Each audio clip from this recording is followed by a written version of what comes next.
કામરેજના કઠોદરા ગામે મોડી સાંજે બે પરિવાર વચ્ચે સામાન્ય બબાલમાં હવામાં 3 રાઉન્ડ ફાયરિંગ કરાયું હતું।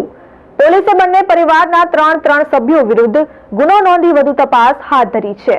કામરેજ તાલુકાના કઠોદરા ગામે ગત મોડી સાંજે એક ફાર્મ હાઉસના માલિક અશોક ડાખરા પોતાના ફાર્મ બહાર રોડ પાસે કોના કોર્પસના વૃક્ષના કટિંગ કરી વૃક્ષો ફરતે નેટ લગાવી રહ્યા હતા। કાપેલા વૃક્ષની ડાળખીઓ રોડ પર પડતા રોડ બંધ થયો હતો, જે દરમિયાન રોડ પરથી બાઇક પર પસાર થઈ રહેલા 3 યુવકોએ રોડ કેમ બંધ કર્યો છે કહી ફાર્મ હાઉસના માલિક સહિત કામ કરી રહેલા વ્યક્તિઓ સાથે બોલાચાલી કરી હતી।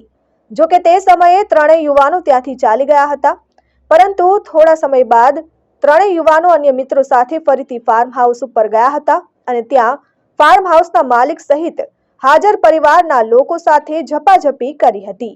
જો કે ગભરાઈ ગયેલા ફાર્મ હાઉસના માલિકે પોતાની લાયસન્સ વડી રિવોલ્વરમાંથી યુવકોને બીવડાવવામાં હવામાં 3 રાઉન્ડ फायरिंग કર્યા હતા અને ત્યારબાદ पुलिस ने जान करता पुलिस घटना स्थले पहुंची थी। कल 17 दिसंबर को शाम के लगभग 5:30 बजे कामरेज तालुका के कठोदरा गांव में पुलिस को ऐसी माहिती मिली कि कुछ मनमुटाव हुआ है और शायद फायरिंग का बनाव बना है। पुलिस बिल्कुल तुरंत वहां पहुंची और 2 फैमिली के बीच में बेसिकली 3 लोग इधर से 3 लोग उधर से, उनके बीच छोटा सा मनमुटाव झपाझपी हुई थी और उसमें एक पार्टी ने घबरा के उनके लाइसेंसी वेपन से हवा में 3 राउंड की फायरिंग की।